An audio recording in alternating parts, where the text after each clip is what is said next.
Good morning, student. We are studying class 6 science. Its chapter 4th name is grouping of material. We already discussed its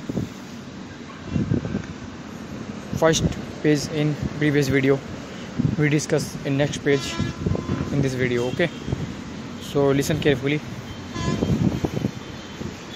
Classification of material.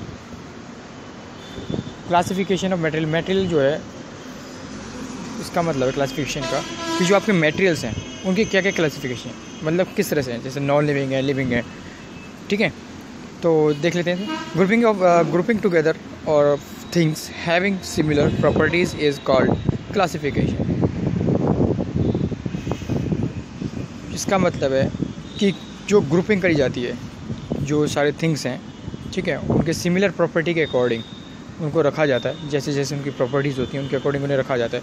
उसको क्या कहा जाता है? Classification कहा जाता है। एग्जांपल के तौर पे जैसे कुछ लिविंग थिंग्स हैं, तो लिविंग थिंग्स जितनी भी लिविंग थिंग्स हैं उनको, जैसे प्लांट्स हैं, एलिमेंट्स हैं, ह्यूमन्स हैं, ये सब हैं, ये लिविंग थिंग्स हैं, ठीक है। तो इन सबको एक कैटेगरी में डाल दिया कि भाई लिविंग थिंग्स है। दूसरा नॉन लिविंग थिंग्स, जैसे आपकी नॉन लिविंग थिंग्स होती हैं, ठीक है। नॉन लिविंग थिंग्स में जैसे आपके वुड है, मोबाइल है, ये जो भी एक्सेट्रा जो भी आपकी नॉन लिविंग थिंग्स हैं वो सब एक पर्टिकुलर कैटेगरी दी गई है उसको, जिसका नाम है नॉन लिविंग थिंग्स। दूसरा आता है मैन मेड एंड नेचुरल।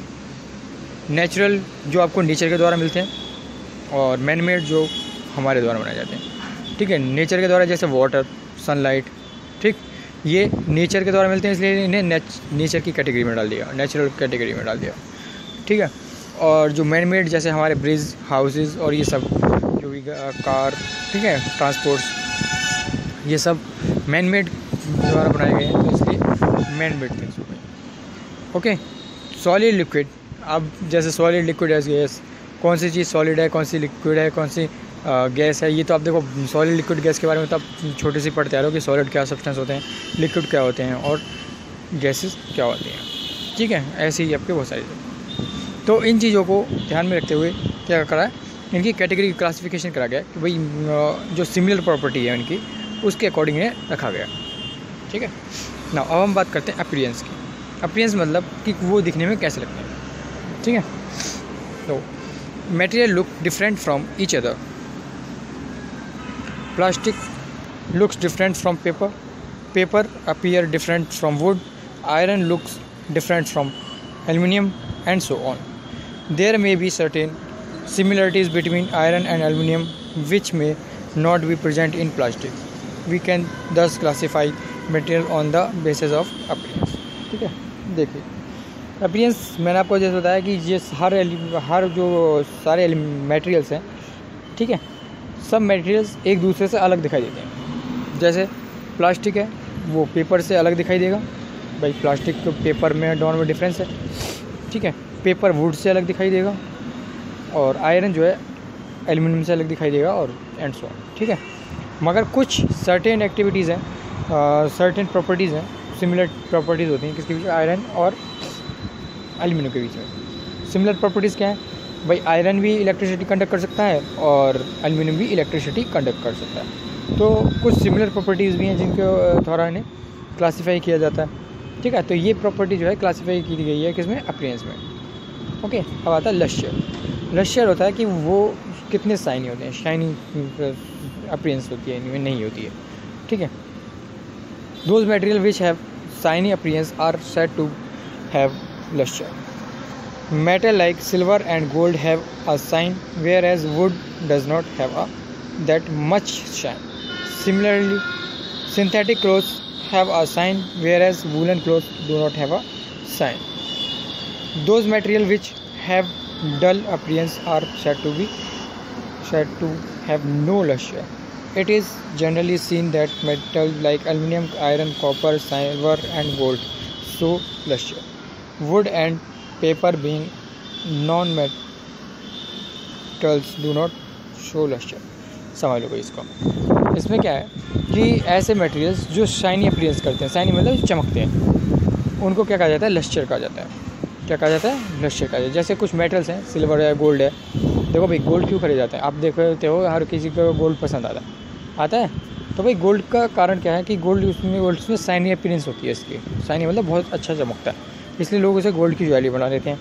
ऐसी बहुत सारी सब्सटेंस हैं, जैसे मगर वुड है, ठीक है, पेपर है, इनमें शाइन नहीं पाया जाता, ठीक है। तो ये नॉन लस्टर सब्सटेंस होते हैं। इसी तरह से सिंथेटिक क्लोथ्स जो होते हैं, ठीक है, वो आपके चमकते हैं, मगर जो वूलन क्लोथ्स होते हैं उनमें शाइनिंग नहीं होती है, ठीक है।